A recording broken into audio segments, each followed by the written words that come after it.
more than anything else, at the end of this program, ikaw lamang, Panginoon, ang mabigyan ng luwalhati, pasasalamat at pagsamba.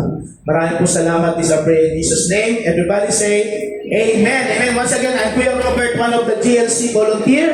And of course, sabi ko nga sa social media, I'm the creator of Misionerong Puppet. Speaking of Misionerong Puppet, sinama ko yung isang tropa ko na matagal ko na siyang kasama. Siguro mga 10 years ko na siya kasama.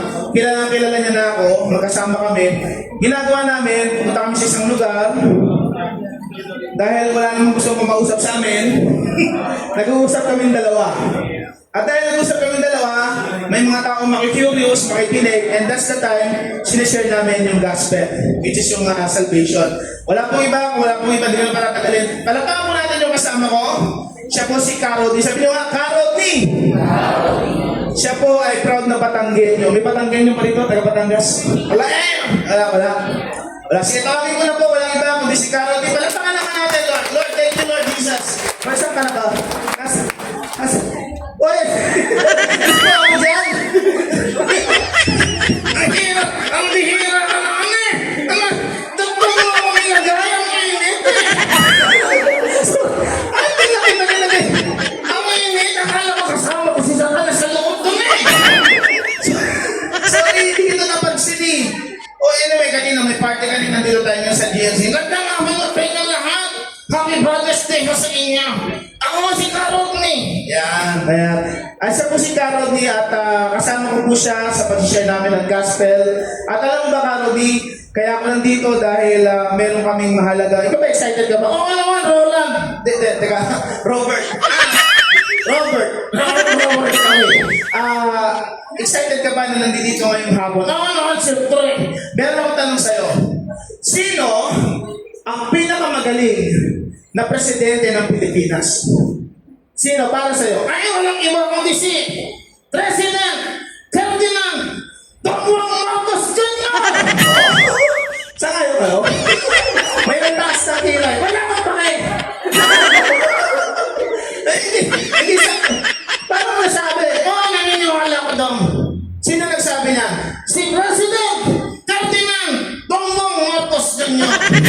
Siya yung nagsabi ng, sabi niya, sila yung nakakali. Ayaw mong basagal ng trip eh.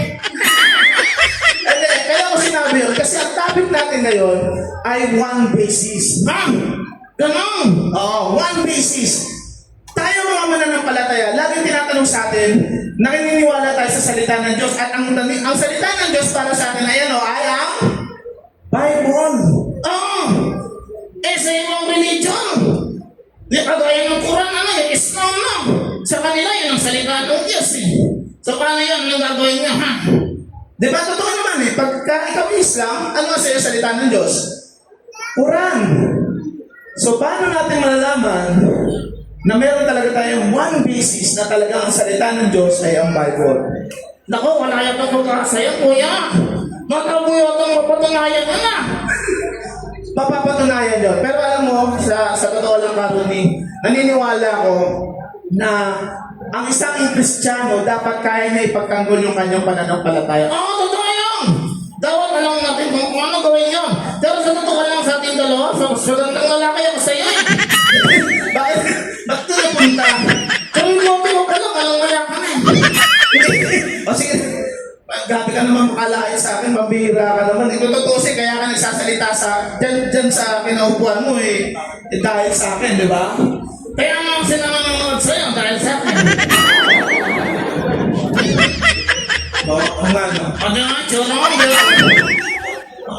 kaya kayo nandito dahil sa akin eh. Dahil pa ka namin dyan. Mali. Kaya sila nandito dahil kay Jesus. Palakpakan natin si Jesus. Diyan lang yun. Segway ko lang. Kayo naman, nangyala nga kayo. Ayan, alam niyo po. Okay.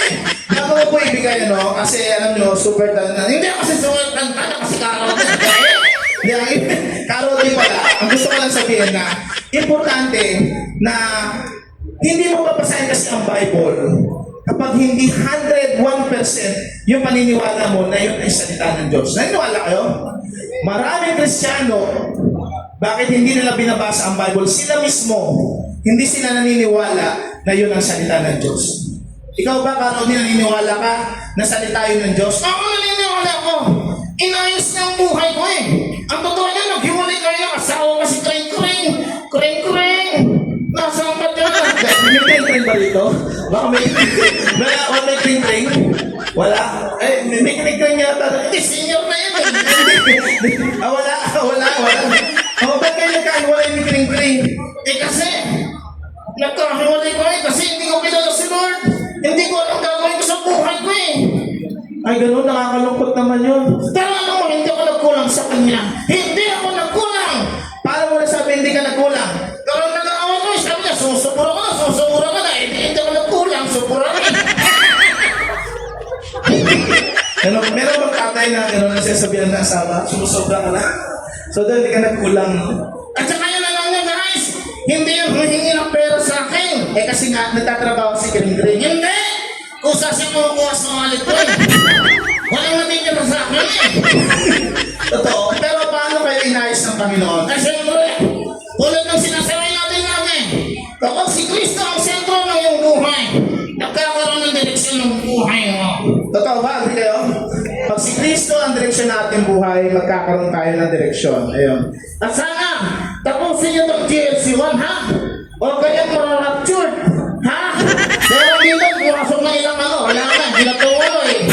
Sabihin niyo, mag-graduate ako Sabi natin, mag-graduate ako. sa GLC 1.